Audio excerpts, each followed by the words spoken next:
Poeta, narrador, autor de uno de los diarios más excepcionales de nuestro tiempo, Miguel Torga es quizá el escritor portugués de mayor cercanía a la cultura española. Él se consideraba un escritor ibérico, combinando en esa palabra las dos grandes naciones peninsulares que tanto tienen en común. Cambió su nombre civil de Adolfo Rocha, con el que firmó sus primeros libros, por el de Miguel Torga, para así homenajear a los dos escritores que más admiraba, Miguel de Cervantes y Miguel de Unamuno. Si prodigiosa resulta cualquier vida, más prodigiosa resulta la de Miguel Torga, porque no fue una vida cualquiera. Nació, pronto hará exactamente 100 años, en una aldea perdida de Trasosmontes. Conoció a los 11 años la negrura del seminario, a los 13 la emigración a América. A los 18 vuelve a Portugal para hacerse médico en Coimbra, donde luego ejercerá su profesión durante más de medio siglo. El triunfo de la voluntad, si no fuera por las pardas resonancias nazis, podría haberse titulado su autobiografía. Él prefirió llamarla La creación del mundo y, eliminando pormenores anecdóticos, darle así una dimensión mítica. Su vida la contó de dos maneras. Al olmo inmenso y centenario que crecía en la plaza de su pueblo, quiso convertirlo en símbolo de su manera de estar en el mundo. En la tierra donde nací hay un solo poeta. Mis versos son hojas de sus ramas. Quiso ser recio y sobrio, como aquel gigante soñador, donde el tiempo y los pájaros hacen nido. Na terra onde eu nasci há só poeta. Os meus versos são folhas dos seus ramos. Quando chego de longe e conversamos, é ele que me revela o mundo visitando. Desta noite do céu, ergue-se a madrugada e a luz do sol aceso ou apagado é nos seus olhos que se vê pousada. Esse poeta és tu, mestre da inquietação serena.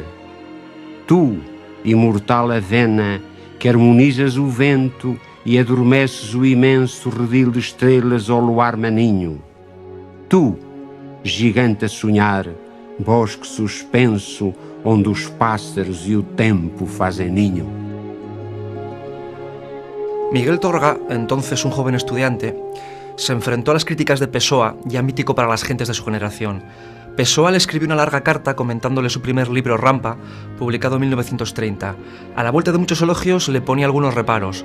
Miguel Torga, que entonces todavía firmaba como Adolfo Rocha, le replicó de inmediato, no aceptando esos reparos y atacando además la propia idea que tenía Pessoa de la poesía, diciéndole: la conciencia de sí mismo en un poeta, cuando se da en un sentido tan exagerado como el suyo, aniquila toda expresión sincera, y cualquier elevación en un poeta de tal clase es convencional y flagrantemente postiza.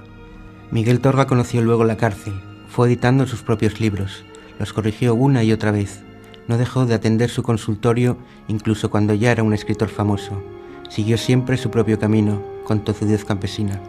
2 o 3 veces me lo encontré yo en la Coimbra de finales de los años 70. Recuerdo muy bien la primera. Fue en el Teatro Gil Vicente de la Asociación Académica. Proyectaban una película de Woody Allen, Annie Hall, y allí estaba él, acompañando a su mujer, que era profesora mía en el curso de verano.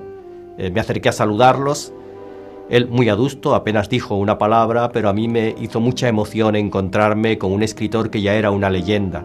También lo vi alguna vez en el Café Arcaria de la Rúa Ferreira Borges, muy cerca de su consultorio en el Largo da Portagem.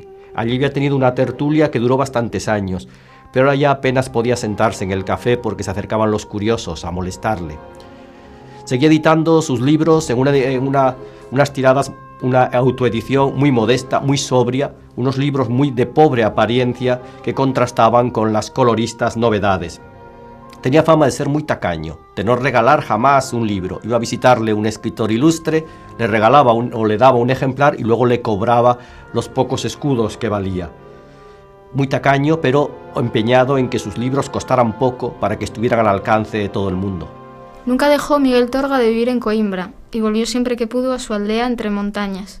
Como Anteo, necesitaba tocar tierra para recuperar fuerzas. Recorrió también palmo a palmo su país, y de ellos nos ha dejado constancia en tantas páginas de su diario y en el libro titulado escuetamente Portugal.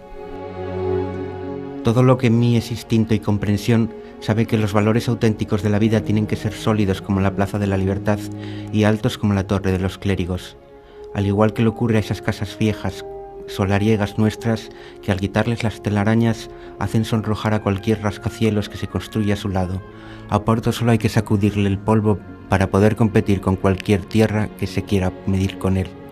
Desde cualquiera de las colinas de Lisboa divisamos pasmados una maravilla ilimitada que abarca el cielo y la tierra en la misma agradecida emoción. Todavía no ha nacido nadie tan insensible que no se extasíe ante la hermosura de un panorama que la naturaleza no puede jactarse de haber repetido jamás. Amaba sobre todo a su país, pero no dejó de dar algunas vueltas por el resto del mundo. Al Brasil de su adolescencia añadió pronto la España en guerra civil y por contar lo que vio le detuvo la PIDE, la tristemente célebre policía política. Luego vendrían Italia, Grecia, el África portuguesa. También estuvo muy atento al transcurrir de la historia, tanto dentro como fuera de Portugal. De todo, nos fue dejando lúcida constancia en los 16 tomos de un diario iniciado en 1932 y concluido en 1993, poco antes de su muerte. Ese diario puede considerarse la más minuciosa y exacta autobiografía de un siglo convulso como pocos.